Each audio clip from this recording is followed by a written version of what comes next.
En esta mesa de la tarde lo que hemos intentado es reunir a personas que tienen un conocimiento bastante importante de la tecnología del hidrógeno, tanto en España como fuera de España, pero que representan a instituciones que están aquí en España.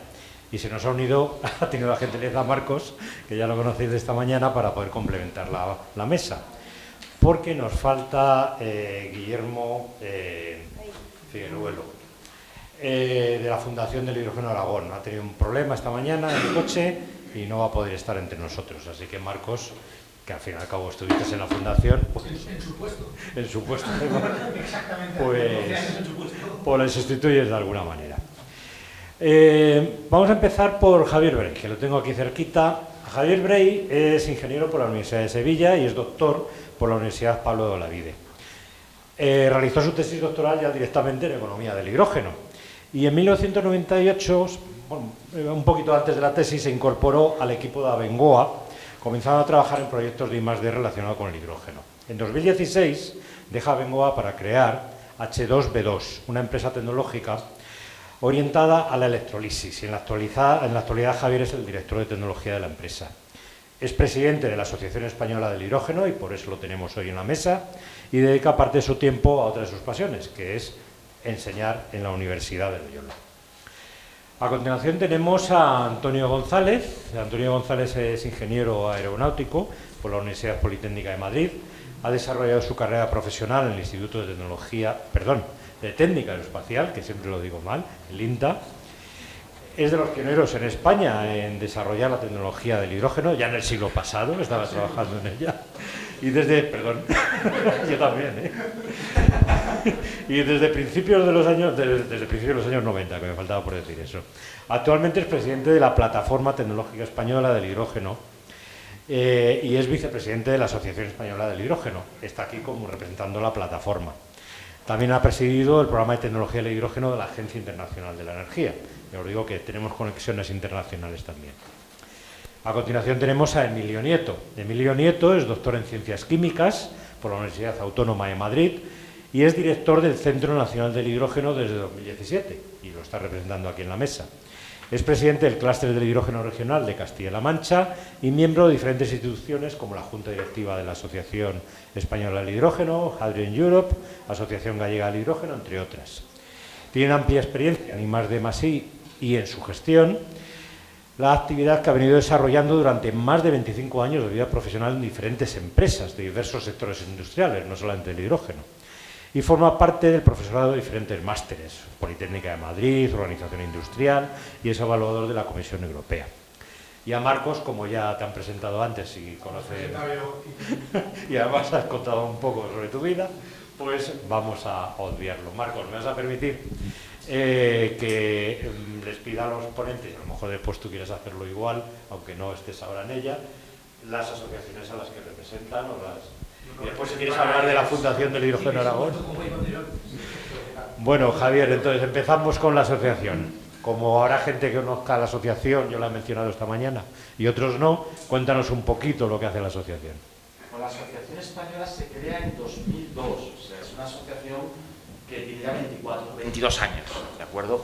Es de las más antiguas que hay del mundo, pues comentábamos, por ejemplo, que la Sociedad Mexicana del Hidrógeno es del año 99, la americana de los años 70, las hay más antiguas, pero es de las más antiguas del mundo y cuenta en la actualidad con unos 450 socios aproximadamente. Tenemos socios a lo largo de toda la cadena de valor del hidrógeno, tenemos socios que se dedican a la parte de producción, transporte, distribución, uso, sector servicios, de formación, consultoría, asesoría. Tenemos empresas grandes, pequeñas, tenemos centros de investigación, universidades, pues la Fundación, el Centro Nacional de Hidrógeno o el INTA, por ejemplo, son socios, o el CSIC, son socios de la asociación, y tenemos socios de toda España y también del extranjero. Anecdóticamente incluso tenemos algún socio que es extranjero y que ni siquiera tiene filial en España, que lo único que quiere saber es lo que está ocurriendo en España, por si llegado el momento pues se viene acá a hacer proyectos de hidrógeno. En el año 2005 empezamos con nuestra actividad internacional. La idea era un poco pues conocer lo que ocurría fuera de España y que fuera de España se conociese lo que hacíamos aquí, ¿no? Y iniciamos dos líneas de trabajo. Una fue firmar convenios bilaterales con determinados países con los cuales veíamos que había posibilidades de sinergias, y tenemos ahora mismo 28 acuerdos bilaterales firmados con 22 países. Tenemos más acuerdos que países porque hay ocasiones en las cuales, por ejemplo, el país tiene más de una asociación del hidrógeno, México, o porque hemos firmado con el gobierno un acuerdo y con la asociación nacional correspondiente otro, o lo que sea. Por eso hay más acuerdos que países. Pero tenemos, como digo, acuerdos con 22 países, de Asia, de Europa y de Norteamérica y Latinoamérica. Y luego la segunda pata que pusimos en marcha para internacionalizarnos, fue el EGEC, el Congreso, la Conferencia Europea del Hidrógeno, el European Hydrogen Energy Conference, que organizamos desde 2005 cada 2 años en España. Ha habido años en blanco, pues por ejemplo, en 2020 no hubo, en 2016 organizamos el WEC, hubo algún año que tampoco se organizó al principio, pero ya es un evento establecido que, como digo, pues cumple su mayoría de edad y que hemos celebrado este año con 1.237 asistentes en Bilbao y que organizaremos en marzo de 2026 en Sevilla. Y bueno, las actividades de la asociación pues las podéis adivinar fácilmente: promover proyectos de hidrógeno, trabajar en que el I+D esté lo más coordinado posible y alineado con las empresas, asesorar al gobierno regional, nacional, europeo en temas de hidrógeno, intentar fomentar que existan proyectos, ayudar a un poco a hacer crecer el interés del hidrógeno entre las empresas, etc. Es un poco nuestras labores de difusión, labores de formación, también llevamos a cabo ese tipo de actividades. Evidentemente no competimos con nuestros socios. La asociación no hace consultoría, no hace asesoría, no hace ingeniería. La asociación no desarrolla ninguna actividad profesional que nuestros socios estén haciendo, pero sí que empujamos mucho que haya cada vez más actividades en hidrógeno. ¿Te vale así? Me vale perfectamente. Creo que os habéis hecho una idea de qué hacemos en la asociación, pero muy en conexión con la asociación, quería, Antonio, que nos hablaras un poco de la plataforma tecnológica española del hidrógeno. Cristina ya nos ha hablado desde el CEDETI un poco de la plataforma, la ha mencionado, pues ahora puedes explayarte. Muy bien, pues a ver, plataformas tecnológicas. Perdóname que tengo la voz un poco tomada, pero bueno. Las plataformas tecnológicas en España todas dependen de la Agencia Estatal de Investigación, que está incluida en el Ministerio de Ciencia e Innovación. Quiere decir que nuestras plataformas, en concreto la nuestra, digamos, nuestra actividad fundamental es I+D+I. Lo nuestro, digamos, todos los que se reúnen en nuestra plataforma no están pensando en el mercado, aunque el mercado no puede obviarse sin ninguna duda, ¿no? Entonces, ¿cuándo nos formamos como plataforma? En el 2005. Fue una iniciativa de la propia Asociación Española de Hidrógeno, con el que entonces era el Ministerio de Educación y Ciencia, y en realidad lo que quería el Ministerio de Educación y Ciencia era actuar un poco en espejo de lo que ocurría en Europa. ¿En Europa qué ocurría? ¿Había Joint Technology Initiatives? No había. ¿Había Joint Undertakings? No había. Lo que había eran plataformas tecnológicas europeas, ¿no? Entonces creamos de la primera la plataforma del hidrógeno y la pila de combustible, se llamaba antes, para poder actuar, digamos, en paralelo y en espejo con Europa, ¿no? Ha ido evolucionando la organización de la propia plataforma. El objetivo en realidad es ser un punto de encuentro de todos los agentes de la cadena de investigación, desarrollo e innovación, ser el sitio donde uno puede llegar y encontrar pues, la mejor información para un tema en concreto, ¿no? Y además es importante saber que es un foro totalmente abierto, es decir, no hay que pagar una cuota por pertenecer a la plataforma. A nosotros el ministerio correspondiente a lo largo de los años siempre nos daba el mismo mensaje, el mismo mandato. Tenéis que ser no un lobby, al contrario, tenéis que admitir a toda la ciencia que haya en el país y tenéis que preparar los mejores mensajes que me permitan a mí como ministerio hacer mi plan de investigación, desarrollo e innovación nacional, ¿no? Para poder sacar las convocatorias de ayudas que se consideran más pertinentes. Hoy en día la organización de la plataforma está en 5 grupos de conocimiento técnico, que es un grupo de producción de hidrógeno, otro de almacenamiento, transporte y distribución, y 3 grupos para usos: uso en movilidad, uso en industria y uso en redes eléctricas, edificios y sistemas de generación de potencia autónomos, etc., ¿no? Y luego hay 2 grupos de colaboración internacional y colaboración nacional, porque por primera vez en España desde hace poco tiempo, casi 2 años escasos, año y medio, el Ministerio de Ciencia e Innovación se ha incorporado a una organización internacional que se llama Mission Innovation, que tiene varias misiones y una de ellas es misión de hidrógeno limpio, Clean Hydrogen. Entonces el Ministerio se apoya en nuestra plataforma como arma técnica, por decirlo de alguna manera, como brazo técnico, ¿no?, para poder participar internacionalmente, ¿no? No sé si he dado algún dato más de la plataforma. Pues yo creo que sí, pero si tienen alguna duda luego preguntaremos. Antes de vuestras preguntas, pues Emilio, nos cuentas algo sobre el Centro Nacional del Hidrógeno, por qué existe, dónde está, para qué es, a qué dedica el tiempo libre. ¿A qué dedica el tiempo libre? Una buena pregunta, porque yo le hago la misma pregunta a un chico.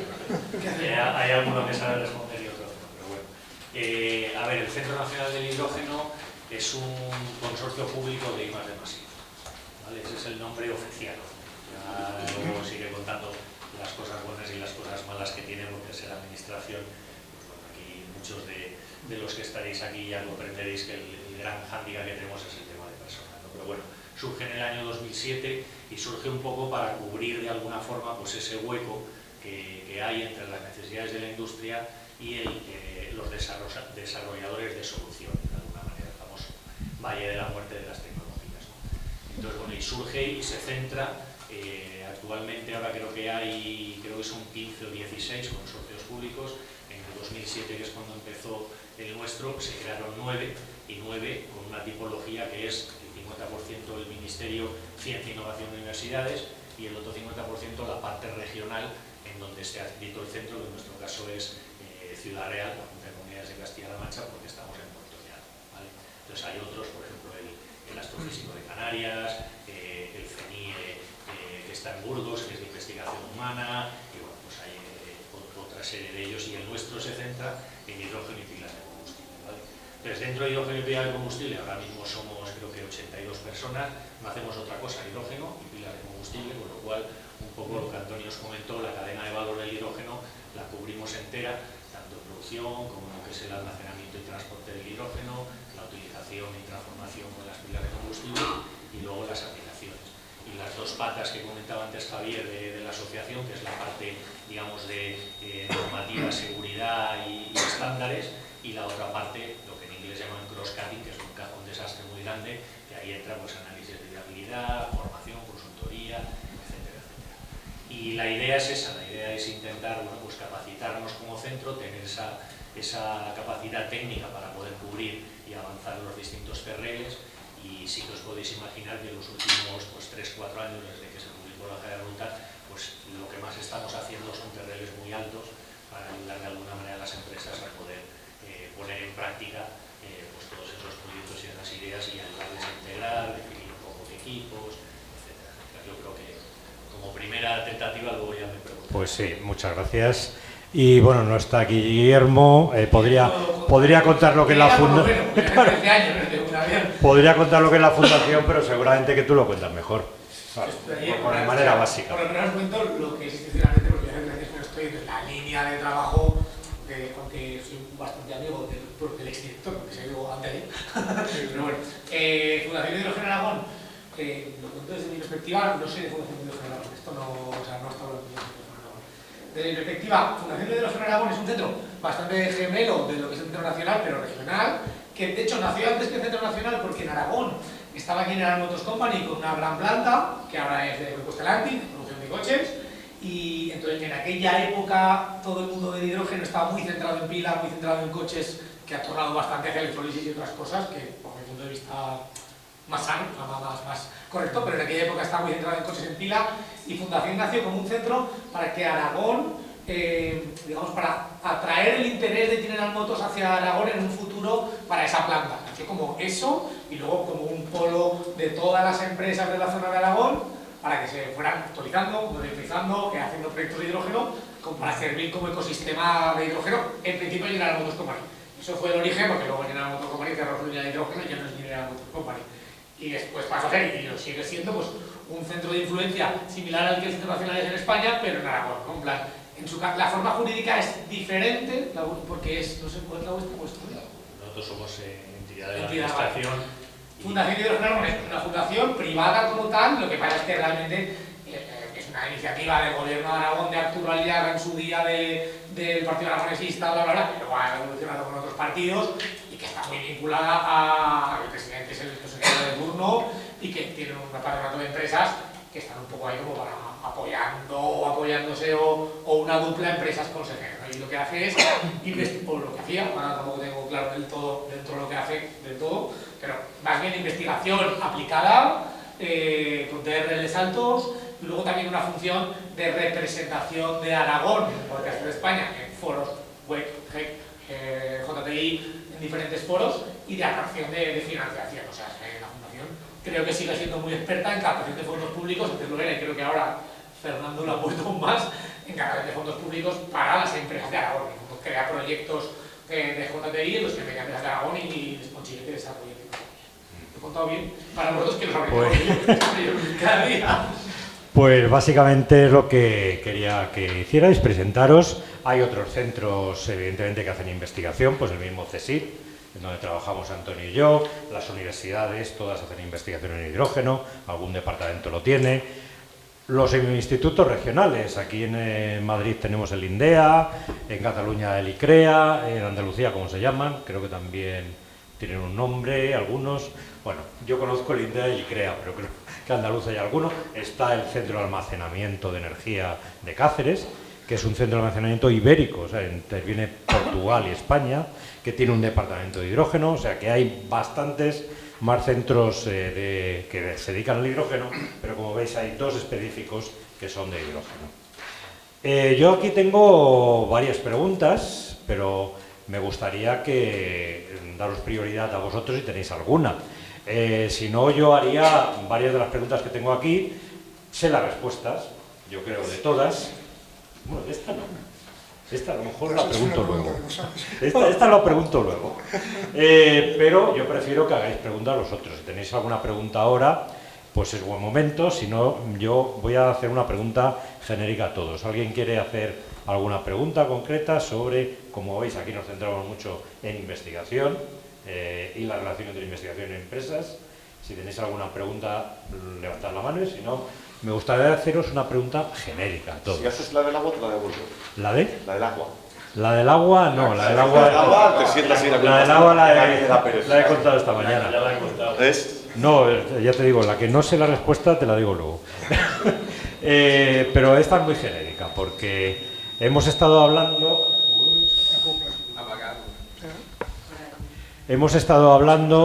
yo creo que ha sido algo puntual.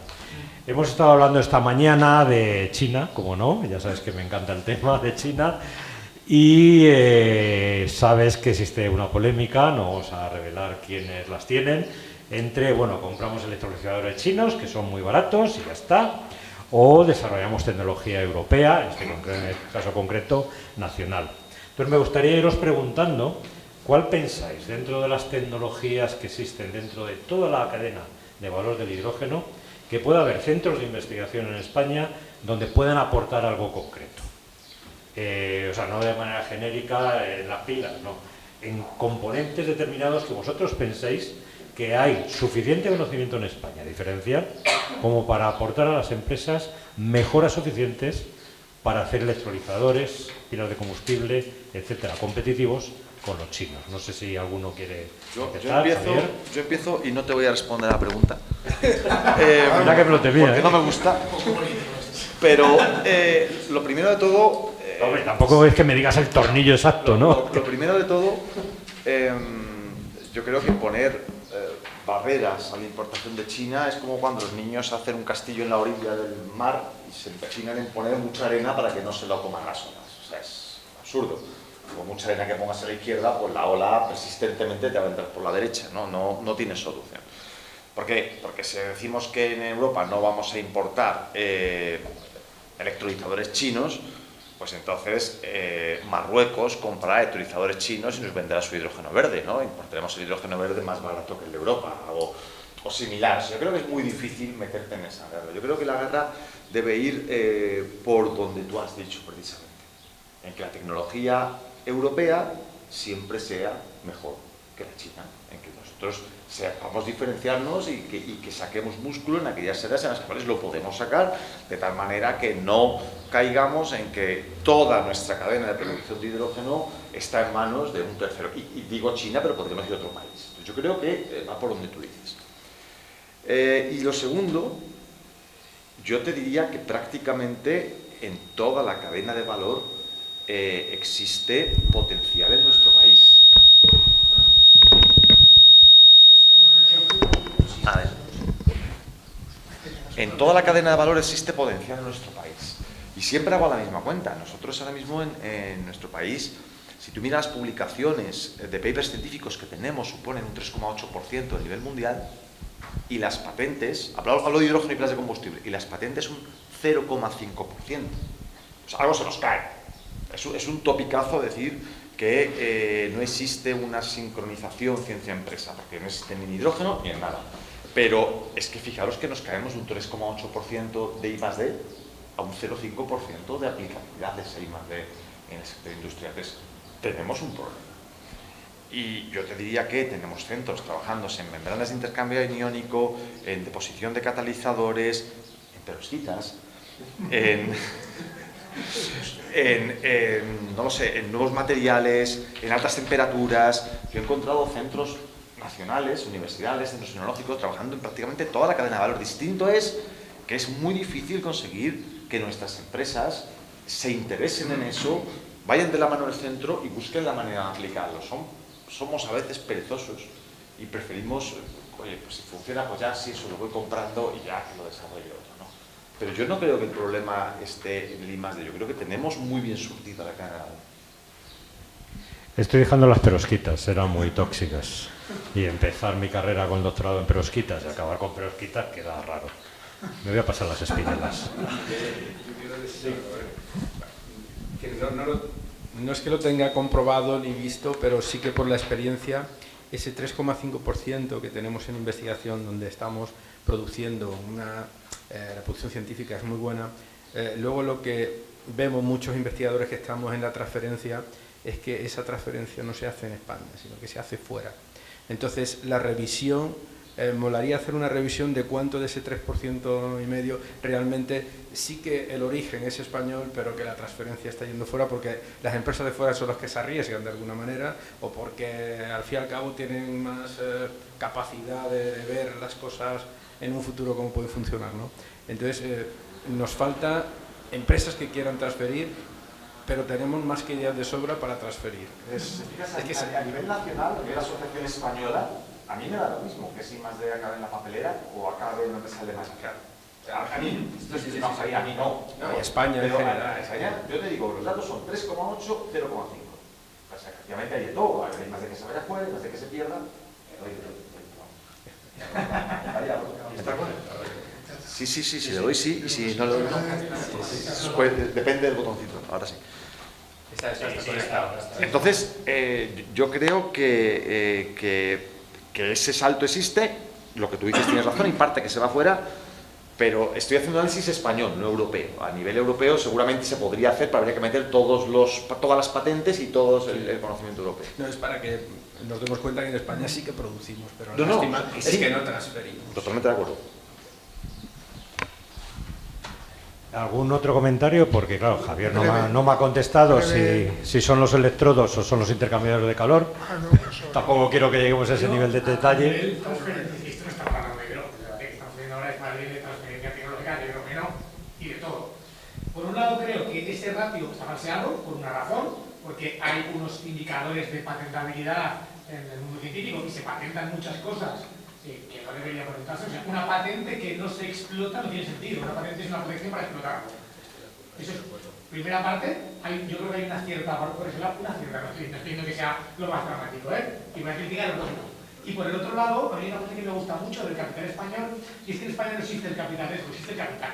Entonces, ¿eso qué quiere decir? Que el empresario español de media, eso es una generalización absurda, yo conozco empresarios que arriesgan mucho y que tal, pero el grueso del capital español se dedica más bien a trabajar a corto y no a arriesgar. Y sobre que ver nuestro IBEX 35 son empresas nacionalizadas un porcentaje muy alto, más allá de empresas que eran a sí mismos, y bla, bla, bla. Eso se refleja en que por un lado, bajo mi punto de vista, pues se patenta, y es que patentar algo, si no tienes una empresa que lo va a explotar, ya para mí no tiene sentido, ¿no? Y además yo conozco, mira, esto es una cosa personal, pero mi padre es un jubilado, pero mi padre era el director de Medio Ambiente, Seguridad y Patentes del grupo BSH. El grupo BSH es Bosch Siemens Household, es el grupo que más patenta de España, o sea, efectivamente, ahora después del CSIC empresarial es el grupo BSH, que es bosques electrodomésticos, y para llevar muchos foros de patentabilidad, o sea, algo más patentado, y la respuesta de mi padre es siempre la misma.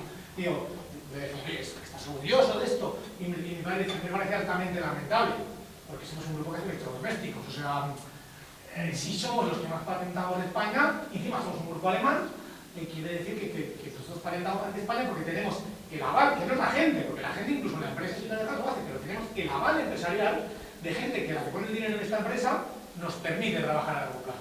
Si nuestro jefe fuera un español, nuestro jefe es nuestra bolsa, nuestro accionariado, esto sería mucho más feliz. Entonces yo creo que he criticado a las partes, pero veo más la parte del capital criticable, pero también la de las patentes es complicada. Pero fíjate que eso me da más aún la razón, es decir, yo digo 0,5% de patentes españolas entre las internacionales de hidrógeno. Tú dices, alguna de ellas ni siquiera está en la aplicación, vale, pues 0,3. O sea, peor aún. O sea, el mejor de los casos, el 0,5 es patentado. Y tú me dices ahí, es que de ahí puede que haya patentes de una universidad que no se estén utilizando. Vale, quita, resta. Sí. No, pero lo que me parece es que no se pierde tanto por el camino, sino que realmente igual muchas de las que se patentan son cosas que no eran patentadas, entonces se aprovechan las patentes que realmente son útiles. No, les digo 0,5% es patentes. Según la OEPM, las patentes que tienen salen desde España en hidrógeno y pilas de combustible. Unas están en uso y la otra se pierde al segundo año porque no se renuevan. Y un 3,8% papers relacionados con hidrógeno y pilas de combustible en revistas indexadas. Entonces, tú me dices, es que no es 0,5. Yo te digo el dato, ya no sé cuántas están en explotación y no, porque hasta que no empiezan a morir no se sabe ese ratio. Pero te digo, es que todas esas se pierden, 3,8, 0,5.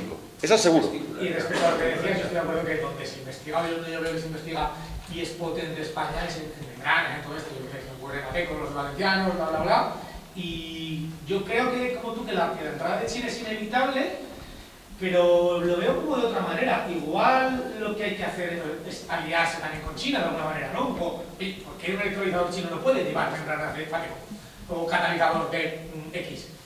Las lleva, realmente. Entonces, claro, ahí veo un poco más la alianza. ¿Por qué si los chinos no puedes obligar a un chino a poner fábrica aquí también? Esa línea también te nos ha jodido los costes un poco, pero por lo tanto, al revés, porque no se hacen alianzas y HW también monta fábrica en China, los dos aquí, ¿sabes? Alianzas cruzadas. Yo lo veo, que soy muy poco tan y muy, creo que China dará la partida y que me alegro que digas esto, perdona que te interrumpa, Emilio, porque ¿os acordáis cuando estuvimos en Bruselas el año pasado? No me acuerdo con cuál de los dos fue. Uno de los parlamentarios nos dijo, es que la amenaza china, y yo le dije, bueno, o la alianza china, nos podemos aliar con ellos. Si no puedes vencerlos, únetelos. Hay que tener cuidado, pero bueno, a mí me engañarían los chinos. O sea, poner un ejemplo, Tesla es el principal vendedor de vehículos eléctricos en España. ¿A que nunca hablamos de la amenaza estadounidense? Lo mismo. Es exactamente lo mismo comercialmente. Pero es que ellos quieren lo bueno para nosotros. El gobierno americano no subvenciona los coches de Tesla para que los vendan más baratos. Y es una práctica que, hombre, como mínimo tiene su comentario. Entonces aquí venden electrolizadores a mitad de precio porque el gobierno chino ha quitado la otra mitad. Bueno, eso lo voy a criticar. Y el gobierno chino hace dumping y el europeo que no hace dumping. No se me puede aquí. A ver, es verdad que primero he intervenido y no tenía que haber intervenido, pero es que me ha emocionado. Emilio, por favor. Vamos aquí a debatir. Además es que se va a tener que ir y luego nos dejan otro. Yo simplemente por introducir otro dato. Fijaros, y además cuando hice la tesis en el CSIC me tuve que ir porque mi jefe me decía, bueno, y ahora te vas fuera y esperas a que te toque. Digo, espera a que me toque, ¿qué? Dice, no, hombre, delante de ti tienes 8 compañeros que ya han leído y primero son los primeros que van a llegar a la plaza. Hombre, eso será el mejor proyecto. No.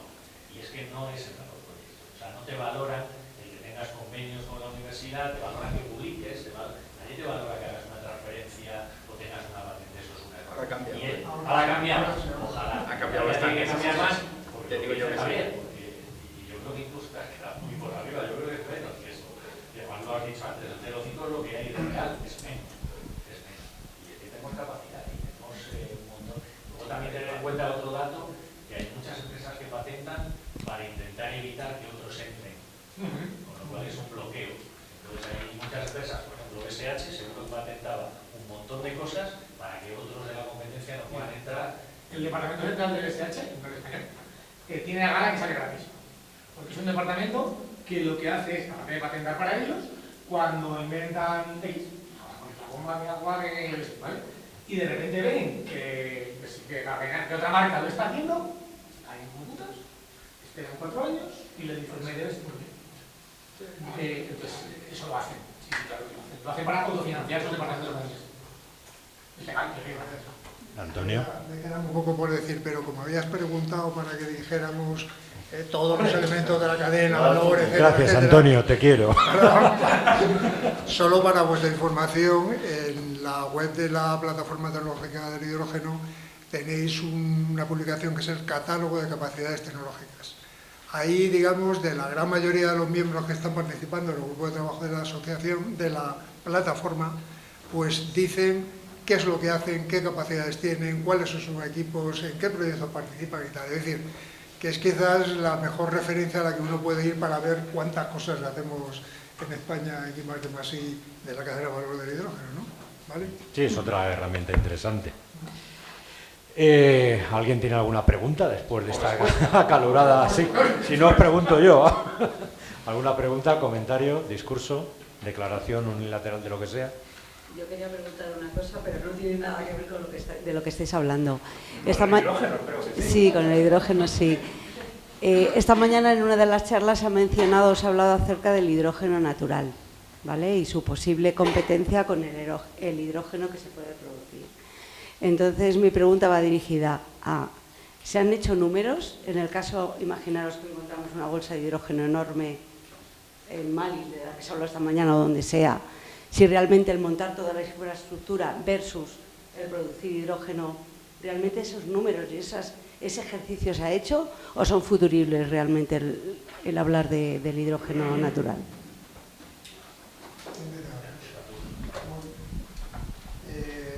Números que yo sepa, no. No hay nada. Yo estuve hace poco en un foro del Colegio de Ingenieros de Minas de Asturias, en Oviedo, y un representante que ahora no recuerdo cómo se llamaba precisamente del mundo del geominero, pues hizo una presentación precisamente de las posibilidades en España, desde un punto de vista muy de los que saben de minerales y esto, ¿no?, para la explotación de hidrógeno natural.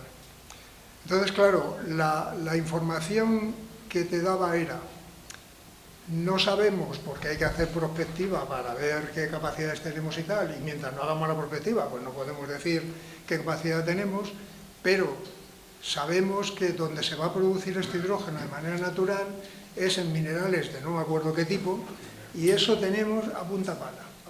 Si esa y otros. Ahora había otra que era mucho más numeroso, ¿no? Ya, si, eso era, la serpentina. Sí, se lo cuento esta mañana. Correcto, bien.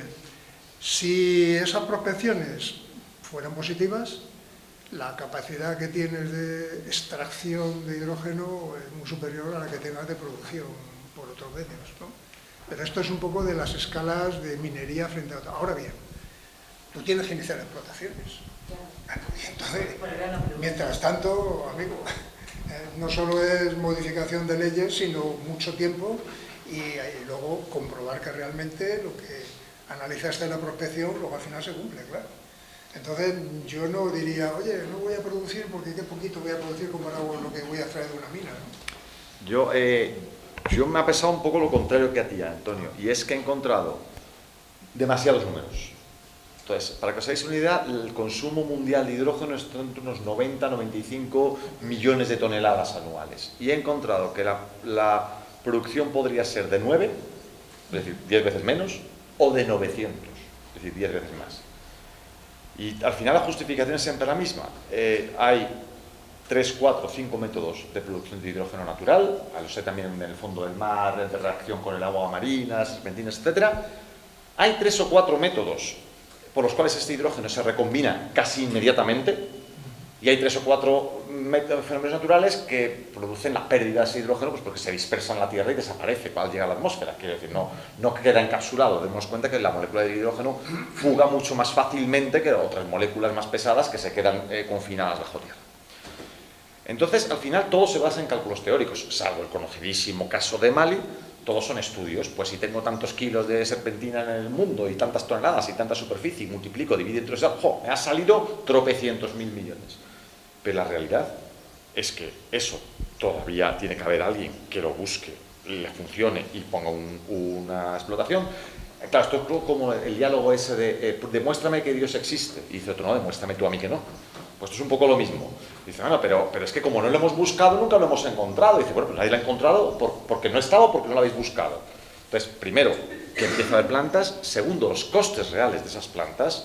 Y tercero, asuntos como, por ejemplo, la purificación de ese hidrógeno. Entonces, yo creo que prometedor, sí, seguramente sea una fuente de hidrógeno, pero yo creo que ahora mismo es muy complicado saber si estamos hablando de kilos o de miles de toneladas. Sí, yo solamente yo estoy de acuerdo porque además yo creo que hemos entendido de leer los mismos datos, ¿no? Fijaros que uno de los problemas que complican un poco eso, aparte de lo que tú has dicho, de que no se sabe qué pureza tiene, para qué aplicaciones, etcétera, pero bueno, para mí eso es el problema menor, es que está muy profundo. O sea, es que las serpentinas están en la parte magmática, la parte magmática es la que está más abajo de todo, por lo cual fácil no debe de ser. Entonces, yo creo que inicialmente, es verdad que existen determinados procesos, pero no debe de ser fácil acceder a ellos, teniendo en cuenta que, como dice Javier, es que es el importante, no te va a jugar con cualquier sitio. Entonces, eso es muy importante. Bueno, justamente el de Mali no está muy profundo, ese es 1 kilómetro, cosas así. Sí, pero es que no es el caso, porque el magma está allí, pero es que el de aquí en Aragón está... No, y es verdad que sale, es un caso de libro, ¿no? Justo el caso que sale con la pureza, es un caso... Pero bueno, pero habéis visto, es un poquito lo que contaba esta mañana. Tú has bajado a 8 millones de toneladas, yo lo dejaba en 80, pero tú has subido a 900 y lleva 1.000 millones de toneladas. O sea, esos son los márgenes. Entonces puede ser el puente de la lechera, si vas a 1.000 millones de toneladas, o puede ser más realista si vas a 8. Y ya visteis que 8 era el 0,5% de toda la energía, mientras que si fueran 1.000 millones sería ya el 20%. Entonces a lo mejor hay que esperar a que la lechera venda el cántaro y después ya hablaremos. Yo tendría ahí una cuestión, si se trata también de, al fin y al cabo, hidrógeno a explotar, ¿eso está muy deslocalizado por toda la Tierra o vamos a tener países otra vez que sean los que manejen esa explotación? Depende de las profundidades, de las purezas. Donde tenga serpentina. No, pero...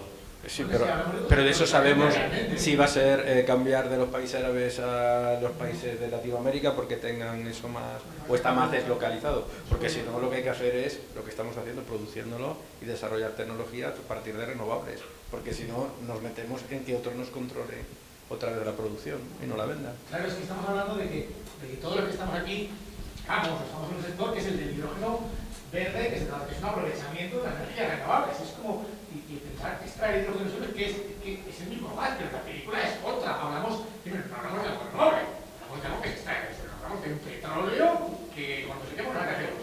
Entonces, hay geopolítica, pero es que los propios usos, las propias cosas para las que pensamos usarlo, igual son otras. O sea, igual si se saca del suelo lo que se hace en muchos casos es quemarlo al lado de un motor, cosa que con un electrolizador al lado no tiene sentido. O sea, es que yo creo que están los modelos de negocio, todo será otra película, entonces que hablamos como de otro subsector que nacerá, que seguramente estará en la laboratorio, yo igual no, pero ellos sí, pero tendrán que aprender porque es otra película, es como otra cosa con el mismo nombre. Pero vamos, yo estoy como otros que para los próximos 10 años... Por cierto, ya que por lo que os toca, y estáis empezando a comentar el que hay en Huesca, yo lo he mencionado también esta mañana, que es el único que aquí por ahora tiene perspectivas de explotación, porque hay una empresa interesada. Decís que está muy profundo, que eso yo no lo sabía. Yo el que hay en Huesca estuve en una charla de Tarragona, entonces se mueve mucho eso.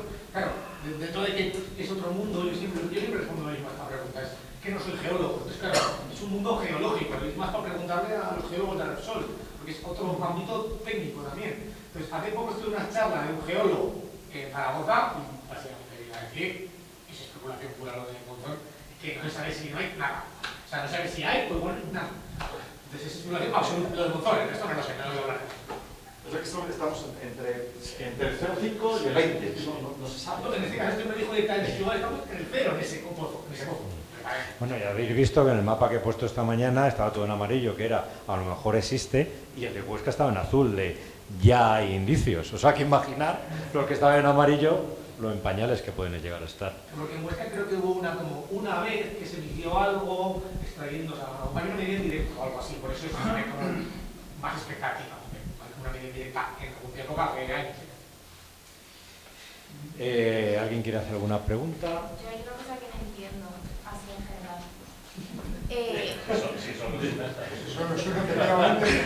Esta mañana hasta ahora. O sea, yo no entiendo cuánto espacio se requiere a nivel renovables para alimentar un electrolizador. O sea, cuánto espacio ocupas, porque al final quieres sostenerlo solo de energía renovable la energía para el electrolizador, ¿no? Entonces, ¿cuánto compensa, por ejemplo, poner placas solares? Por ejemplo, para la nueva planta que quería poner Repsol en Cartagena, de 100 megavatios creo que es, ¿cuántas placas solares o cuánto espacio tienes que tener para alimentar ese electrolizador? Más o menos.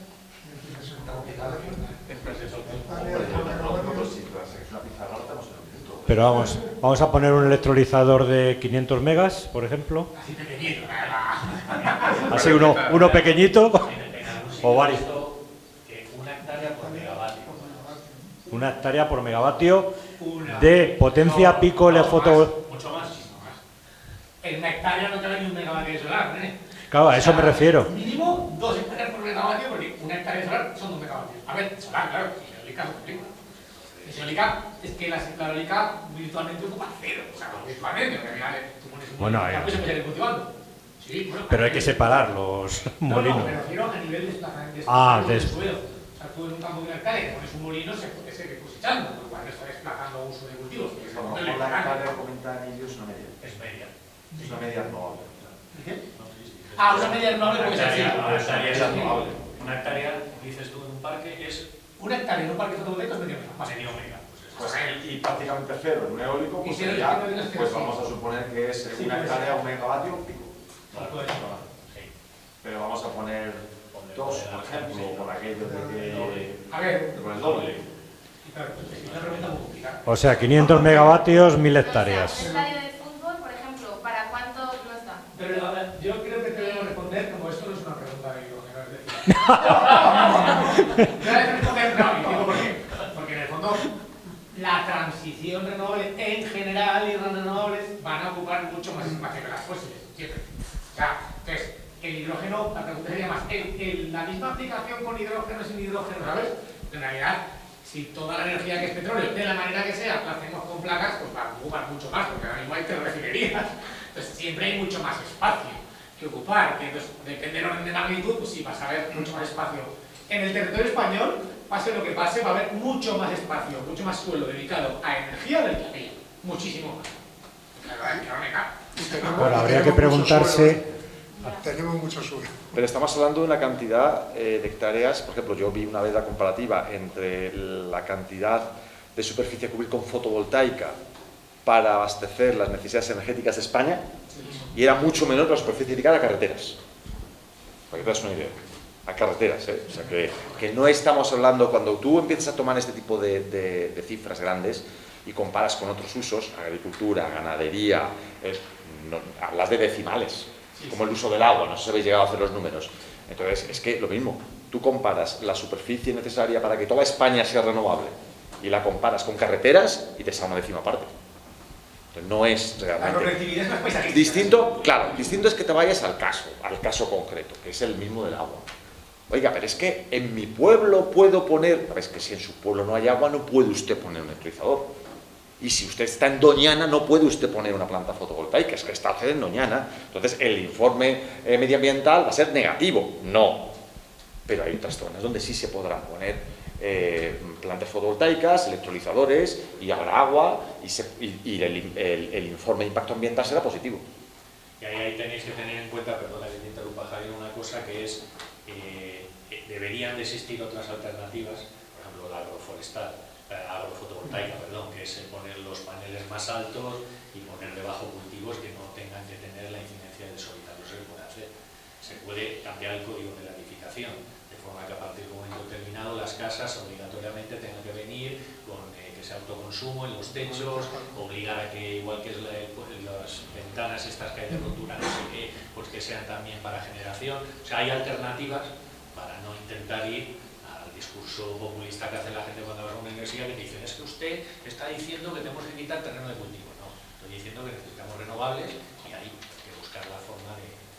Y luego terreno de cultivo también es un poco falacia, quiero decir, yo vivo en Aragón están los moneros, o sea, hay una respuesta personal. Mi novia vive en un pueblo en el que el municipio tiene, creo que son 13.000 hectáreas, debajo de regadío son 2.000, y las otras 10.000 se cultivan ahora en la PAC, porque si ese año no llueve suficiente, no se coge ni unas 10.000 hectáreas, ¿eh? O sea, es decir, que terrenos de cultivo hay que son muy relevantes para la alimentación y hay que se cultivan, no sabemos muy bien por qué. O que se han dejado de cultivar con los años porque han dejado de ser rentables. Sí, pero que por PAC se cultivan ahí todo luego, ¿eh? Se cultivan, o sea, todo se planta. Eso es dejar de ser rentable. Sí, eso es. Plantando su vez. Pero claro, como están cultivando y plantándose, hay gente que juega ese juego, es que vais a desplazar la agricultura. Claro, porque el agricultor, muchas veces con su visión corta, va a perder la PAC si pierde eso. Pero que hay mucho de emocionalidad en esto, más que de realidad, ¿no? O de paisajismo, rollo. Pues que me van a poner placas y claro, en un municipio de 10.000 hectáreas, pues te ponen, qué sé yo, 100 hectáreas de placas y claro, pues se ven mucho, pero realmente... Sobre todo si te las ponen delante de tu casa, efectivamente. Sí, pero realmente ocupan poca parte del territorio, pero claro, que hay un mancho que no hay. Es más un debate social que técnico, más muchas veces. Sí, pero no hay cosa más fea que un polígono industrial y no he visto nunca que haya alguien en su pueblo que diga no quiero un polígono industrial. Y mira que son feos, ¿eh? Y bueno, y otras cosas que hay, carreteras, que las carreteras son feísimas y todo el mundo se ha acostumbrado a verlas y a pedirlas. Pero claro, las que prácticamente no se ponen molinos porque en fondo la sociedad está muy en contra. O sea, hay sitios en los que no se ponen molinos porque la sociedad está muy en contra. Yo a colación de eso que... Espera, que teníamos una pregunta por ahí. Buenas tardes. Yo lo único que quería preguntar es si el hidrógeno que vamos a producir en España, el hidrógeno verde, va a ser para consumo nacional o lo vamos a exportar a la gran mayoría o cómo lo vamos a hacer. A ver, esa es muy fácil, evidente. Bueno, te la voy a responder dos veces, ¿vale? Lo primero te diría, lo lógico es que primero nos abastezcamos nosotros mismos. Es decir, si yo estoy produciendo aquí y Antonio y Miguel me compran el hidrógeno, ¿para qué se lo voy a mandar a ese chico del fondo? ¿Vale? Si tengo un autoconsumo en España. Entonces lo lógico es que en primer lugar prime ese autoconsumo. Eso es lo lógico. Pero eso no quiere decir que no se vaya a exportar. Por varios motivos. Primero, porque puede que haya momentos puntuales en los cuales estemos produciendo más hidrógeno del que necesitamos. Lo mismo que ocurre con la energía eléctrica. Y en ese momento podamos exportar. Segundo, por el precio. A lo mejor puede haber un momento que es que resulte que realmente el precio en el norte de Europa sea muy competitivo. Alguien puede argumentar, o no, bueno, o no, pero evidentemente si yo estoy produciendo hidrógeno aquí y lo compran más caro en el norte de Europa, pues a lo mejor, oye, a lo mejor lo meto un barquito de la forma amoníaco y se lo mando al norte de Europa, porque es que es mi hidrógeno y mi negocio. Es que no sé si lo entendí bien antes, lo de la internacionalización. Pero te voy a decir una tercera cosa. Me doy cuenta que España, la península ibérica mejor, está postulándose como un punto de entrada de hidrógeno renovable en Europa, de Latinoamérica, de África. Entonces, ese hidrógeno que nos llegue a nosotros, y hay puertos españoles y hay puertos portugueses, habrá que distribuirlo hacia Europa. Pues aunque solo sea para ser hub y para ser transportadores de hidrógeno, es necesaria una cierta infraestructura. Pero evidentemente, por lógica y por economía, parece que lo primero es que el hidrógeno se quede en casa. No sé, Marco, si quieres decir algo de eso de exportar hidrógeno. Pero primero, yo estoy de acuerdo con Javier en que lo primero es casa. Entonces, a partir de ahí, yo apostaría que yo soy bastante contrario a la exportación, porque creo que es algo muy futurible. Desde mi punto de vista es como, sí, igual se exporta, pero es que yo, mi punto de vista, ni merece la pena mucho pensarlo ahora, porque para mi gusto es muy a largo. Y sobre todo porque para mi gusto, si se exporta, yo creo que hidrógeno no se va a exportar. Se exportará amoníaco, se exportará SAF, se exportará metanol. Entonces, claro, como es tan a largo, mi perspectiva es la de las infraestructuras no sabemos cuáles van a hacer porque no sabemos que se va a exportar. Que se va a exportar hidrógeno indirectamente, seguramente, pero yo apostaría más a que será SAF, a que será amoníaco. Igual me equivoco, porque lo que yo creo es que está largo, que de momento la economía del hidrógeno es tan pequeña en España que en toda Europa que primero en casa y luego para afuera. Lo que pasa es que hay muchos países que igual no van a tener consumo, como yo que sé, Chile, y ven la oportunidad de venderte. Eso yo lo veo una burbuja. Y países que van a necesitar importar en el futuro y que ya están levantando la mano y yo necesitaré hidrógeno. Y generan ese mercado expectativo para Chile. Eso es. Pero hay un mapa muy que salió hace poco, no me acuerdo en qué informe, que era bastante chulo, que era países que han declarado que quieren exportar hidrógeno, países que han declarado que quieren importar hidrógeno. No me acuerdo. En rojo eran los que quieren exportar, y había medio mundo en rojo. ¿Qué quieren importar? Europa solo. Y el norte. Es obvio que eso no tiene sentido, eso es una expectativa. Sí, no puede todo el mundo exportar a Alemania. O sea, ese mercado no se sostiene. Además, técnicamente cómo, entonces. Es como una cosa que está ahí, pero que yo creo que no se va a materializar en bastante tiempo en nadie. O sea, no se van a vender electricidad para exportar mucho. Hidrógeno, quizás sí que se puede hacer amoníaco o metanol en Chile y traerlo. Ojo, porque eso, primero, ya hay barcos para hacerlo, ya hay una logística. Hay un mercado. Eso, ojo, y barcos. O sea, es que barcos ya de eso lo y ahora simplemente comentar que lo que deberíamos de hacer a nivel nacional es también pensar un poco en la estrategia y en el valor añadido.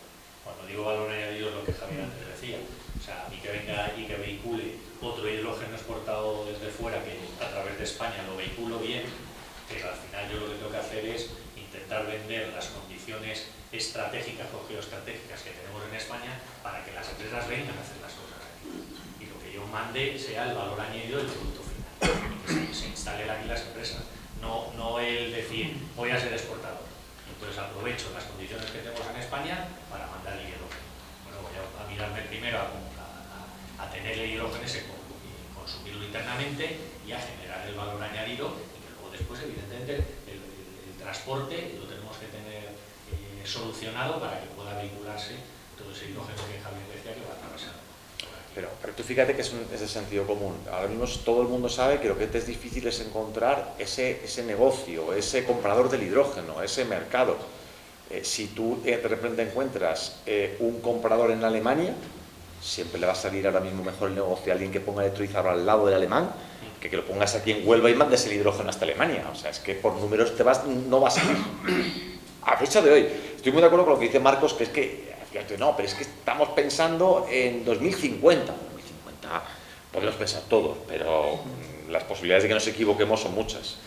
Antonio. Lo que sí que veis probablemente en prensa es, digamos, todos los análisis y la planificación que hace Nagas, ¿no? Como transportista y gestor del sistema de gas, digamos, ¿no?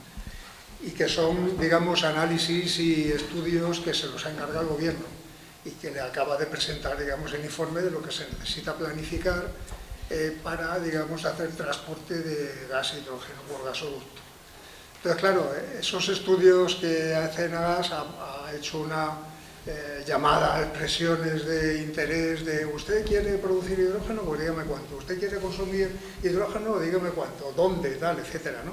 Y cuando se hace el agregado de todas esas cosas, pues claro, te das cuenta de que tu capacidad de producción de hidrógeno supera a lo que vas a consumir en el país. Entonces, digamos, en Nagas ya le dice al Ministerio, tenemos una posibilidad de exportar este hidrógeno.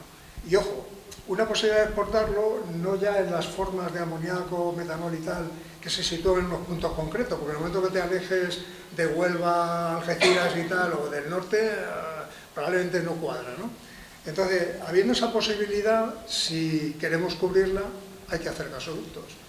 ¿Y qué tipo y qué tamaño de gasoductos? Entonces, ese es el plan que le han presentado al gobierno hace nada, a final de abril o no sé cuándo fue, ¿no? Y están ahí pendientes de ver qué hace, si se hacen inversiones o no para toda esa red de gasoductos. El tema de Nagas es yo siempre digo que Nagas tiene una leyenda complicada porque yo he visto bastante con Nagas. Yo voy con ellos, pero porque me parece que el plan que presentan es cuestionable. Porque en realidad ellos están presentando un plan de para llegar, hay que entender el negocio del gas. El negocio del gas es mover gas y Nagas se dedica a mover gas.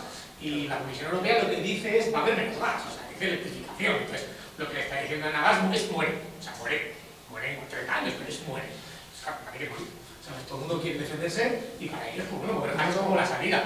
Pero es defender su negocio, ganándose pues, 20 años haciendo infraestructuras que igual no se son para nada, porque igual se exporta luego el metanol, igual se exporta luego el amoníaco. No, Marco, pero la Unión Europea no le está diciendo a los gasistas mueren en absoluto. Sí. Le está diciendo crea el gestor de red de hidrógeno, el HNO... Le está diciendo eso con la boca pequeña, pero lo que está diciendo es todas las calderas de casa, bombas de calor. Eso que dices tú es un cacahuete y por otro lado le dice... Pero eso solo se sabe cuántas casas puede poner una bomba de calor y cuántas no. Está diciendo electrificación directa en la industria, está diciendo muchas cosas, hidrógeno, está diciendo hidrógeno directo en la industria. No lo veo. Sí, el gas, le está diciendo el gas para abajo, está diciendo que estamos regasificando y en guerra con Rusia, el gas para abajo. El gas natural para abajo, claro, pero no están diciendo que no haga la red de hidrógeno, de hecho. No, me refiero, no estoy hablando de hidrógeno, estoy hablando de gas natural, lo que le está diciendo es pero yo un negocio relativo con gas natural. Entonces ellos lo que dicen es, y también les dice el hidrógeno, vamos a ver, y dentro de su modelo, movemos gases, dice, joder, pues yo defiendo la parte dentro del modelo hidrógeno que a mí me interesa, que es mover gases. Es que igual no se mueven tantos gases, igual se mueve, entonces, claro, en Nagas juega un juego que es muy bonito, que Nagas lo que dice es, presenta un interés, no sé qué, papel en el que dice, ¿quieres hidrógeno? No, pero ¿a qué precio? ¿Lo quieres de verdad? Lo bueno, que lo compran. Y le presenta al gobierno oye, págame los gasoductos, págame nosotros. Entonces, yo le digo a Nagas, fantástico, si quieres hacer gasoductos con tu dinero, sí, al 8% está pagado por el Estado, no, porque igual lo usamos. Esperemos. No digo que no se haga, pero ahora, no, dentro de 15 años, pero claro, Nagas ve que dentro de 15 años intenta bajar. Yo lo entiendo, juegan sus cartas, pero bueno, es que el gas... También es verdad que una infraestructura tarda 15 años, es decir, para que tenga Enagas preparado un tubo en el año 2035, tiene que empezar a pedir permisos ahora. Porque un tubo para mover gas entre España y Francia no lo haces en un fin de semana. Porque hay que meter de 5 mañana. O sea, eso no creo que estemos exportando ni eso. Bueno, pero es verdad que tienen que actuar con cierta antelación. Y que cuando hay dinero, sale todo muy rápido. Mañana tenemos una charla. Tienes que irte, ¿sabes ya dónde ir para...? Un debate muy entretenido. Me ha gustado mucho. No tenía previsto estar en esta mesa. Pero ya tenéis claro el chofer. Sí, me vino a buscar a... Bueno, mañana tenemos a Enagas aquí, así que ahora veréis con otra perspectiva lo que Elena nos va a contar mañana de Enagas y a lo mejor le hacéis alguna pregunta comprometida. De todas maneras, os invitaré a todos al curso de verano de hidrógeno 2036-2037 para que veamos si ya está funcionando. Un 5% de descuento. No, bueno, yo no conocí del anterior, pero puedo preguntar otra cosa que tengo muchas dudas. Bueno, hola, gracias. Simplemente una pregunta, porque cuando hablamos de hidrógeno y de su utilización para almacenamiento de energía en base a la captación de energía en base a las renovables, parece que, o por lo menos no lo he escuchado al día de hoy, que hay otros métodos de almacenamiento de energía, como puede ser la térmica, puede ser la química, que ya están utilizados a día de hoy en la industria o que están empezando a utilizarse cada vez más eficientemente. Entonces, a nivel logístico y técnico, tecnológico, veo todavía muchísima dificultad a la hora de utilizar hidrógeno para transportar o almacenarlo, de cara a almacenar esa energía que se puede bien almacenar de otras formas. Entonces, ¿por qué sigue siendo interesante el hidrógeno para almacenamiento de energía de las renovables? Gracias. Voy yo. A ver, has dicho que tienes dudas técnicas. Mira, hay un depósito de hidrógeno en el subsuelo en Texas, en Houston, de una petrolera que lleva almacenando 10 millones de metros cúbicos de hidrógeno desde 1980, sin dar un problema. O sea, que esa parte es solucionada. La red de transporte de hidrógeno más antigua es europea y data de los años 20 del siglo pasado, un siglo, sin ningún problema. Las pilas de combustible o los motores de hidrógeno funcionan y los electrolizadores, que tienen unos 120 años de antigüedad, también. O sea, que esto es más viejo que un bosque, ¿vale? Esto no, técnicamente hablando, no es un problema. ¿Tiene sentido? Pues tiene sentido cuando quieres almacenar una gran cantidad de energía durante un gran periodo de tiempo. O sea, si tú me dices que es darle de comer a esto 2 horas en conversación, 3 horas, pues la batería es invadible. Pero si yo te digo que quiero almacenar 100 teravatios hora durante 6 meses, a nadie en su sano juicio se le ocurre usar baterías. Hidroeléctrica de bombeo, bueno, podemos inundar España, Ahí ya lo de inundar pueblos está muy mal visto últimamente. Eso pertenece a regímenes anteriores. Eso de ahora, ustedes se mueven, que vamos a inundar toda esta zona, aparte que tampoco hay agua para inundar. Con lo cual, el tema del almacenamiento en hidroeléctrica de bombeo tiene su aquel. ¿Qué te queda? Tú quieres almacenar toda la renovable que te sobra en verano para utilizar en invierno. Es que no tienes otra opción que el hidrógeno. Entonces, es verdad que tú me puedes argumentar, pero el rendimiento, si el rendimiento es menor que en baterías, pero si tú miras el ciclo completo de lo que estás considerando, el LCO es el nivel de coste de almacenamiento promediado de almacenar 6 meses teravatios hora, el único sistema es el hidrógeno. Y te van a decir, ¿por qué no existe? Porque he dicho que está disponible técnicamente, no económicamente, porque hoy en día nadie te paga almacenar energía. Oiga, que yo guardo un kilovatio hora ahora que es muy barato y se lo vendo a quien me lo quiera comprar cuando... No, es que nadie te paga ese servicio. Hoy. ¿Algo más? ¿Algo más?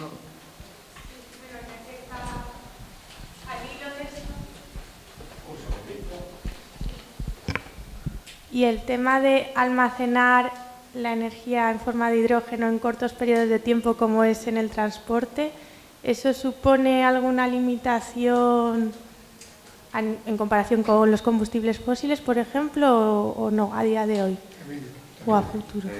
llevas tiempo sin hablar. No. No, y te voy a explicar por qué. A ver, es una pena que Marcos se haya ido porque él decía que lo de los coches no lo veía. O sea, evidentemente, cuanto más distancia y más largo y más volumen, está más favorecido con los costes actuales el que se vaya al hidrógeno, tema de aviones, tema de trenes, tema de autobuses grandes, y menos favorecido cuando tiene soluciones más cortas en donde las baterías, pues bueno, pues por ejemplo un autobús que haga 300 kilómetros y duerma en una cochera, lo más eficiente es que sea un eléctrico de baterías y ahí no tienes problema.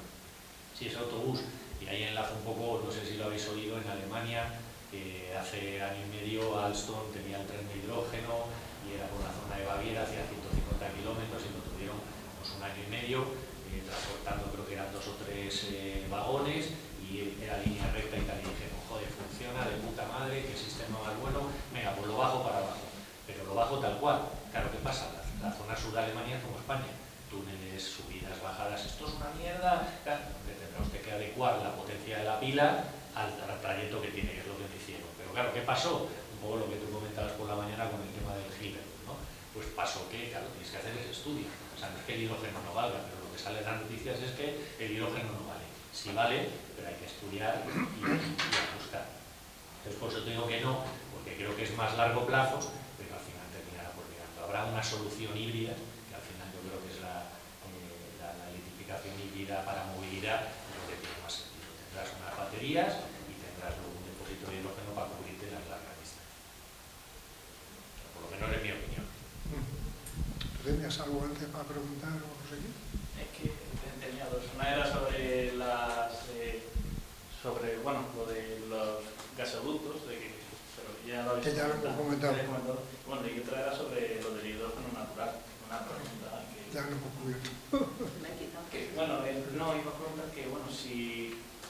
Claro, ahora estamos entrando en supuesto, suponiendo que cumplan unos rangos de pureza, o bueno, se puede hacer un proceso para que resulte más barato y hacerlo de manera renovable, sin cogerlo todo y gastarlo sin pensar, ¿no se podría utilizar, si es más barato, para bajar el precio del hidrógeno que tú estás utilizando y hacerlo más competitivo?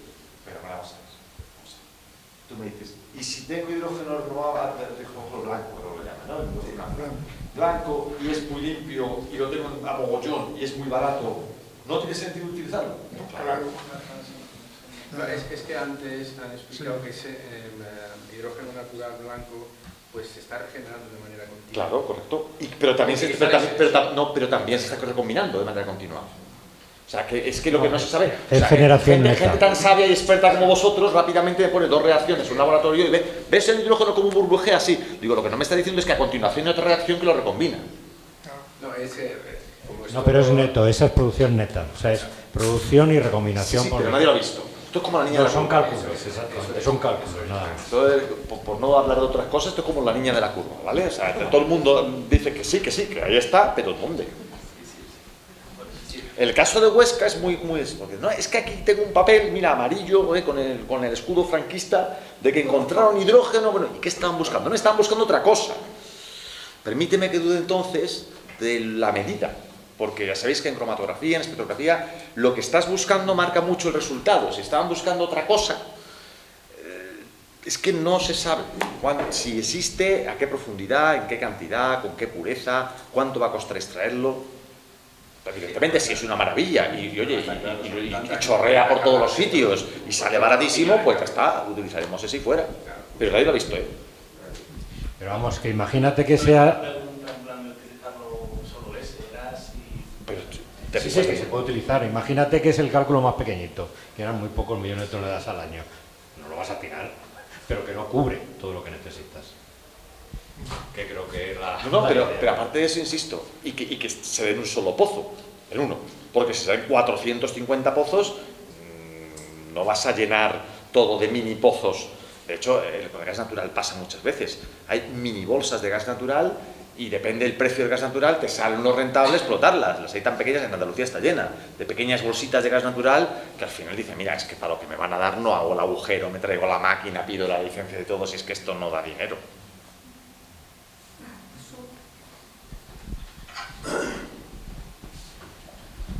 Sí, buenas tardes. Quería una duda que tengo yo de conversaciones con gente del sector. O sea, los proyectos estos grandes que hay de, yo qué sé, ¿no? Debe decir, grande 20 megavatios o de 500 megavatios, 1 gigavatio, ¿qué tipo de generadores se están poniendo? Porque hablo con gente y me dice, no, hay hasta presupuestos aprobados en los que todavía no se sabe qué tipo de electrolizador se va a poner. ¿Eso es así? O sea, ¿o es la tecnología de stacks la que se está imponiendo, o los alcalinos, o hay alguno que sea el que de verdad se está usando? ¿Y por qué?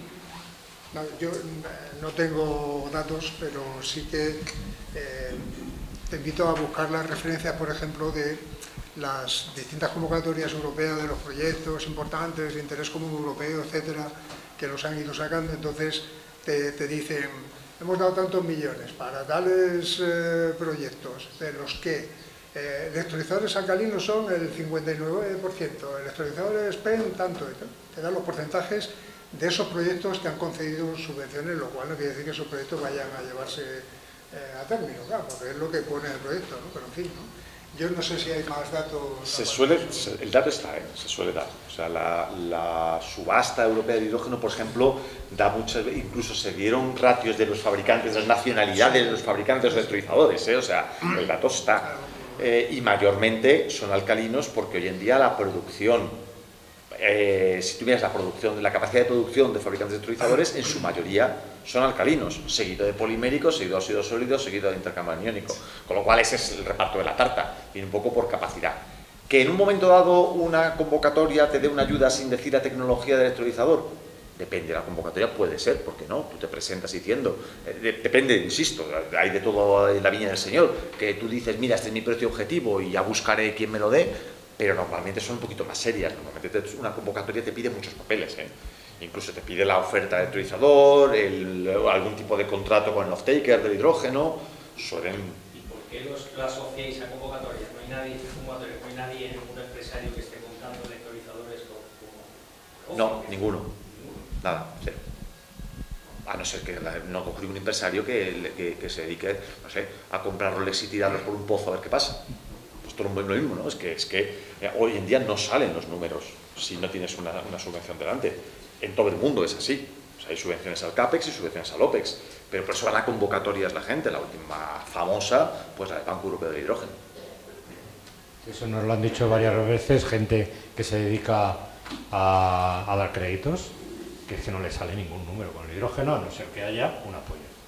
Entonces por eso nadie se lanza, porque tú no tienes 20 millones de euros, voy a hacer electrolizadores, no los pides habitualmente, te apalancas y nadie te va a apalancar por hacer un electrolizador si no tienes apoyo. Ojo, muchas empresas están haciendo una planta piloto de 1 megavatio, de 2, de medio, y sí, efectivamente, pues la gente, pues a lo mejor prueba varias tecnologías o tal, pero yo te hablo de cosas plantas serias de producción de hidrógeno. Bueno, que dice Emilio que hay excepciones, que Iberdrola si se lanza a poner un electrolizador de la empresa Cummins, ¿era? ¿No? Sí, creo que sí, que le Iberdrola, hubieran dado dinero. Iberdrola, los 20 megavatios que ha puesto en Puerto Llano los ha hecho sin esperar a las ayudas, y esos son poliméricos, y luego abajo ahora se va a ir a la zona de alcalinos. Pero no ha recibido ni va a recibir ninguna ayuda. A ver, yo creo que sí que le han dado algo. Pero... Alguna, pero sí que es verdad que ha perdido dinero. Pero en esa misma línea Iberdrola dice, ya no voy a hacer más. Quiero decir, ya ha hecho uno, prototipo, un poco para aprender, para demostrar. Sí le han dado alguna subvención, pero muy poquito comparado con lo que le ha costado, pero ya no va a hacer más.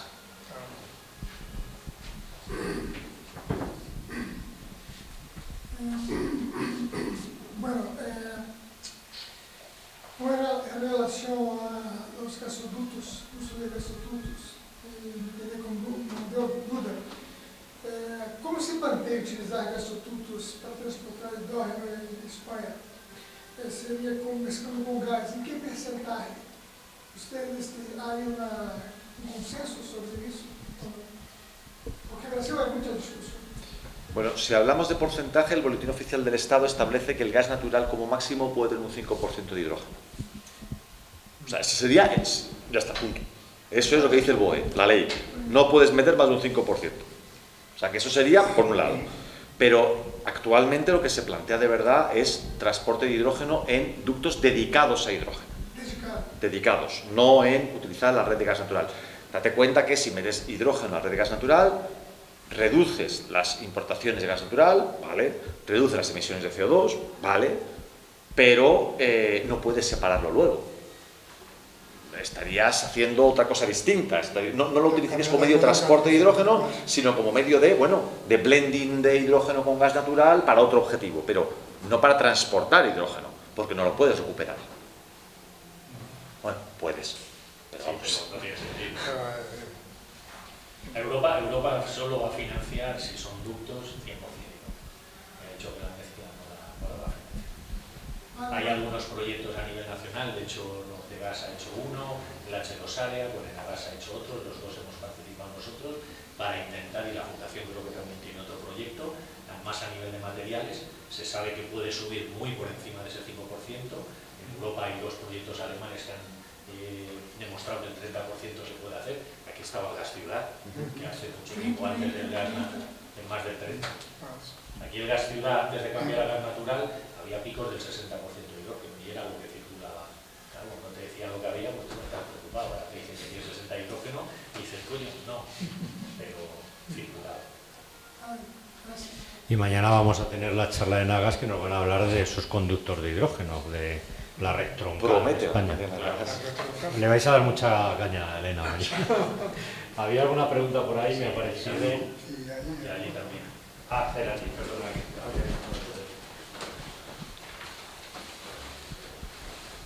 Gracias, buenas tardes. Yo quería comentar, estaba leyendo un poco el informe de la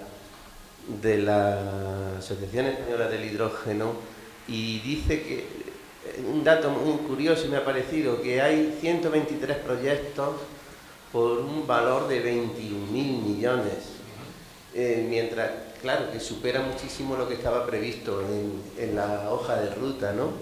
¿Qué os parece que va a pasar con ese desfase que hay, esa diferencia tan grande? ¿O todos los proyectos creéis que van a seguir adelante? ¿O? No, de hecho el desfase no existe, porque la hoja de ruta es de 2020 y hablaba de 8.9 miles de millones y hablaba de 4 gigavatios.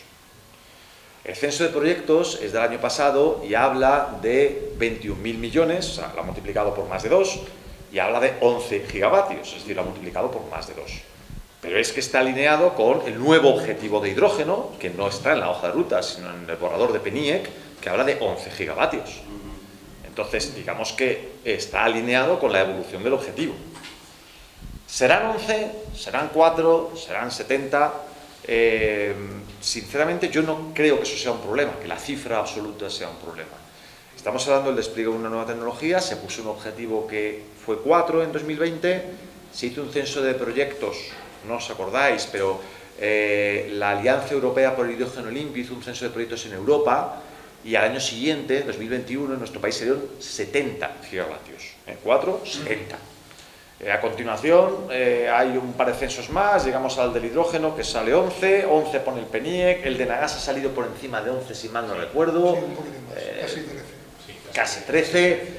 Yo creo que estamos viendo una curva que se va ecualizando poco a poco, que va llegando a una meseta y que en esa meseta nos quedaremos. Y que esa meseta serán 4, serán 8, serán 10, serán 13, será en 2030, será en 2035, pero no creo que sea un problema. O sea, yo creo que el que esté libre de retraso que levante la primera piedra. No sé si alguien no ha cambiado el cuarto de baño de su casa.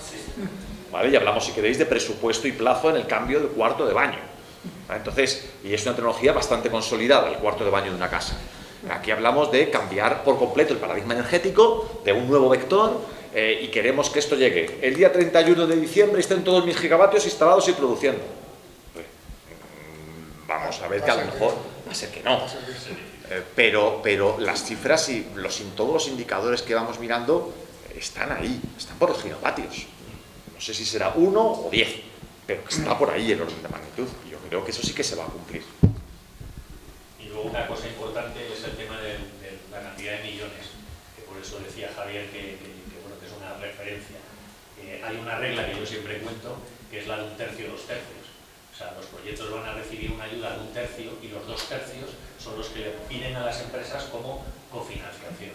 Con lo cual, al final, eso es un coste de lo que te va a costar esa transición, pero que luego ese es coste de subvención. Con lo cual, ahí métele 2/3 más, que es lo que realmente cuesta el desarrollo de los proyectos. De todas maneras, también date cuenta que aunque uno pueda decir, joder, pasas de 4 a 11 gigavatios, menudo pasada, ¿de cuántos llevamos instalados?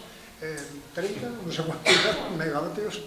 Entonces, claro, dice, esto es un imposible, estáis poniendo ahí, esto parece una fantasía.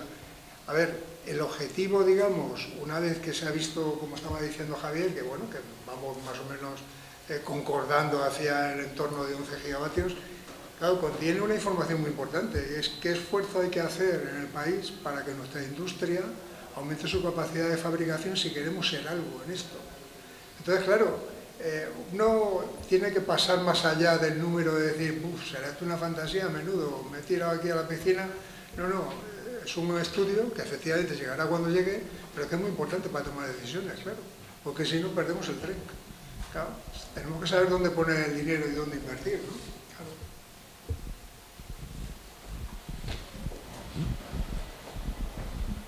Hola, buenas.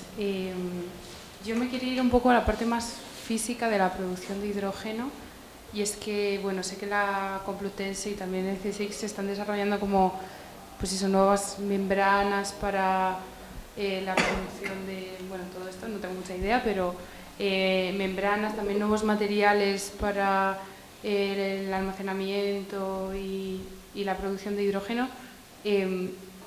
¿Está España ahora mismo en un punto de... ¿Está resultando puntero en la investigación española en cuanto a física para la producción de hidrógeno?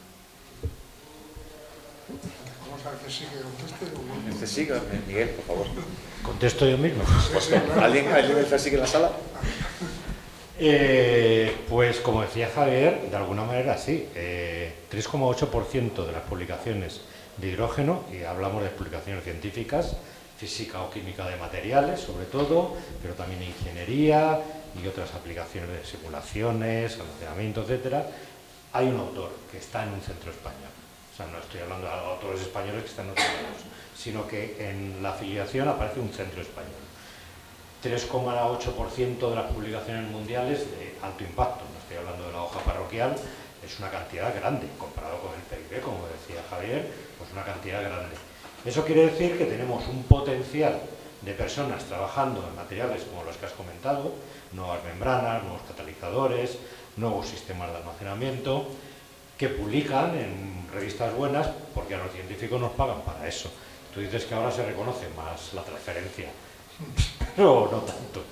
Entonces, ¿qué ocurre? Que si a estos investigadores les das un incentivo como una empresa que dice, oye, yo quiero que me desarrolles esto, y el incentivo es interesante, ese conocimiento va a pasar a la empresa. Evidentemente, para tener una sola respuesta buena, aplicable, vas a tener 100 o 200 respuestas que solamente sirven para publicar, que avanzan en el conocimiento, pero no sirven para nada. Pero es que hay una masa crítica, una investigación a partir de la cual empiezas a sacar algo. O sea, tú no puedes investigar 4 cositas y sacar algo, no. Tienes que investigar muchísimas cosas, la mayor parte son para tirar a la basura o para publicar, entre comillas, porque no tienen aplicación, y de ahí vas a sacar una. Entonces, potencial hay. ¿Cómo aplicarlo? En eso iba la pregunta que hacía yo al principio, que evidentemente las empresas tampoco te van a decir, oye, así públicamente, estoy interesado en este componente, porque entonces el resto de las empresas saben en qué es débil esa empresa. No van a hacer público esto. Pero sí que saben que hay centros, en la Complutense, por supuesto, como otros más, en el CSIC y otras universidades, que son capaces de desarrollar esos materiales. Pero decías tú que se premia la transferencia de tecnología de la academia a la empresa. Eso me parece muy bien, pero no están premiando la empresa porque se traigan. La empresa no está interesada. O sea, a ti pueden decirte, y si consigues un contrato de transferencia de tecnología y una patente de explotación, te doy 14 puntos. Sí, eso sí. Vale, pero a la empresa sigue sin estar motivada. Al que lleva el I+D de una empresa no le toques mucho la moral. O sea, un CSIC, un consejo de universidad, llega de TRL1 a TRL4 y una empresa española difícilmente baja de 7. O sea, el salto de 5 y 6, eso hay poquitas empresas que cojan investigadores de manera juntos. Os cuento porque en eso estoy ahora bastante metido, ¿no? Como sabéis, el CSIC ha creado las plataformas, las PTIs, y las PTIs tienen un objetivo concreto, que es precisamente pasar de ese TRL3 o 4, que es donde suele quedarse el CSIC y sus patentes, a TRL7, si puede ser, que son los atractivos para las empresas. Correcto. Y donde las empresas ya sí que van a aportar, o por lo menos a lanzarse, decir, bueno, esta idea puede ser que se transforme en una idea de negocio, ¿no? Eso ahora ya se está haciendo, y de hecho se está haciendo de una manera bastante insistente, con financiación importante. En la PTI, por ejemplo, te hablo de 40 millones de euros, para poder poner en práctica pilotos en esos TRLs, en donde ya tenemos empresas donde han firmado acuerdos y donde ya está habiendo transferencia directa, y donde no hay transferencia porque no hay empresas españolas que quieran apostar, porque el tejido, desafortunadamente el tejido industrial español cuesta, ¿no? que aporten, ¿no? O que se avancen. Están saliendo bastantes spin-off en materiales y demás. Y ahí, un poco por concretar en lo que hablabas, sí que tenemos desarrollos punteros que se publican en revistas Nature, Science, que son lo máximo de lo que puedes aspirar, ¿no? Como científico, el publicar ahí, y donde tienes pues materiales en electrodos sin metales nobles, por ejemplo, que es una gran restricción a la hora de dar salida a la tecnología. Eso lo estáis haciendo vosotros en el ICP, o al desarrollo de electrolizadores de alta temperatura, que ya Miguel os ha dicho, que son, digamos, esos elementos futuribles en donde ya se prevé un rendimiento y una economía mucho más barata de ese hidrógeno que se produce. Pues nosotros mismos estamos desarrollando materiales cerámicos que trabajan a alta temperatura y que están empezando a dar ya en prototipos reales valores bastante aceptables. Entonces, sobre todo en componentes, más que en dispositivos completos, sí que el CSIC está haciendo trabajos muy importantes, y luego se está aliando con empresas que están permitiendo completar el que ese componente ya pueda estar formando parte del dispositivo completo, para ver cómo en ese dispositivo completo puede ya afectar y demás. Y ahí España estamos haciendo muy buen trabajo, y las pocas empresas españolas que están trabajando con nosotros también le está resultando bastante rentable. Queremos que sean más, pero eso es como todo, ¿no? En eso ellos representan muy bien, y sobre todo el trabajo que hacéis vosotros en la plataforma, en la asociación, es un trabajo muy bueno, porque ahora sí que tienen un montón de empresas. Yo soy miembro único, no como CSIC, ¿no? Desde casi cuando lo hicisteis, que eran nada, poquitas empresas y poquitos, y ahora el trabajo que habéis hecho es, de verdad, es admirable, porque hay un montón de empresas que ya, algunas apuntarán por la moda, pero otras sí que tienen interés y están pues siendo punto común de unión entre empresas y centros de investigación, como vosotros hacéis a nivel básico, y como, bueno, vosotros también estáis, ¿no? Pero hay incentivos de la Unión Europea para eso, ¿no? hay incentivos. Claro. De los fondos. Sí, sí. De hecho, los 40 millones de euros que han venido realmente vienen a través de los Next Generation, que son europeos. Pero aparte tenemos toda la gama de proyectos europeos en los que están ya partiendo de niveles de terreles altos, en donde lo que se quiere ya es que ese desarrollo o conocimiento que se ha adquirido se pase ya de una vez a transferir y a probar industrialmente. Sí que a nivel europeo ya te financia un poco que sea investigación básica realmente. De hecho, bueno, no sé si lo sabéis, pero existe, es la primera vez en la historia, al menos en nuestro país, que dinero destinado para otras cosas se coge y se dedica a hacer los planes complementarios. Porque los planes complementarios es colaboren ustedes entre las distintas comunidades autónomas para potenciar las capacidades de España y que realmente seamos más competitivos, y va un poco en esa línea, ¿no? Identificar en dónde somos fuertes en las distintas partes de España para hacer esa colaboración, hacer esos pilotos y que luego esos pilotos pues las empresas los puedan llevar a cabo. Y solo, aunque ya se ha cambiado un poco de tema porque vamos a estar ya mismo cerca del final, luego ya cierras tú como tienes previsto, es que sí que me gustaría, porque veo muchos jóvenes por aquí interesados en el hidrógeno, que sí que desde vuestras instituciones o asociaciones expliquéis un poco la manera de, si están dispuestos a buscar un trabajo en hidrógeno y tecnología de hidrógeno, cómo pueden desde vuestras instituciones un poco acceder a esa oferta de puestos de trabajo, oferta que pueda haber. De alguna manera, si la centralizáis vosotros desde vuestros centros en algún aspecto, ¿no? Yo, si queréis, todo se tiene que hacer al ser Administración del Estado por la página web, que es cnh2.es, y de hecho os animo porque hemos abierto ahora, yo creo que hay como 6 o 7 abiertas, y los siguientes 2 meses creo que vamos a tener que lanzar del orden de 8 o 10. Algunas son fijas, otras son temporales por distintos programas, pero desde luego van a tocar toda la cadena de valor, gente que va a estar en producción, gente que va a estar en almacenamiento, gente que va a estar en hidrógeno líquido, gente que va a estar en la parte de aplicación. O sea, va a haber bastante movimiento, y realmente lo que necesitamos es candidatos, ¿no? Porque hay algunas veces no se han llegado a quedar desiertas, pero es verdad que en algunas recibimos poca gente. También es verdad, yo sé de ser sincero, yo vivo en Madrid, no en Puerto Llano, porque Puerto Llano es muy atractivo para ir allí, no es.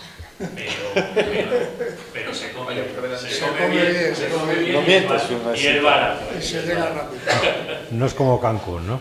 No. En Arinta es igual, es decir, accedéis a la página web www.sinta.es, ofertas de empleo, y ahí viene todo, ¿no? No podemos hacer nada oculto. Los entes públicos tenemos que publicarlo todo, y ahí vienen los requisitos de todos los puestos que salen. O sea que... Yo estoy en una respuesta completamente diferente. Ha habido varios estudios de cuánto empleo va a generar en España, y oscilan entre 85.000 y 165.000 puestos de trabajo de aquí a 2030. O sea, damos una media de 100.000 entre todos los estudios, puestos de trabajo en España en los próximos 6 años. Si no os lo creéis, porque yo tampoco me lo creería mucho, ¿no? Que de aquí a 2030, todos los días en LinkedIn hay unos 1.000 puestos de trabajo en hidrógeno. Entonces en LinkedIn pon hidrógeno España y te aparecen pues eso, unos 1.000 puestos de trabajo dependiendo del día, ¿no? Y esa es una oferta que no se cubre. También es verdad que no se cubre porque la gente de recursos humanos de las empresas pide siempre, no, mira, 30 años de experiencia, 6 o 7 idiomas, claro, puesto a pedir, oye, esto como los Reyes Magos, tú dale ahí a la carta con gusto que... Entonces, es verdad, pero también es verdad que con algo tendrán que llenar ese hueco, es decir, entonces la gente, a partir de un conocimiento muy transversal, porque el hidrógeno es muy transversal y necesita de abogados, necesita de economistas, necesita de científicos, ingenieros, matemáticos, físicos, químicos, a partir de un conocimiento muy transversal, con una cierta profundización en el tema del hidrógeno, pues poco a poco te vas formando y vas pudiendo acceder a esos puestos de trabajo. En la página de la asociación tenéis un catálogo con los socios y podéis tener una idea de los socios que forman parte de las empresas, centros de investigación, universidades que forman parte de la asociación. Pero si no, el propio LinkedIn es una herramienta para buscar qué se mueve en el mundo del hidrógeno. Pues nos hemos quedado ya sin tiempo. Te quedas sin tu pregunta. Una pena porque... ¿Perdón? Te quedas sin la pregunta. Sí, esta que no sabía la respuesta tenía que ver con el sentido de la vida. Pero ya he buscado en internet que es 42, o sea que no me hace falta preguntar. Muchas gracias a todos por vuestra contribución y a vosotros, por supuesto, por haber venido aquí y haber tenido este debate. Creo que ha estado muy interesante. Muchas gracias.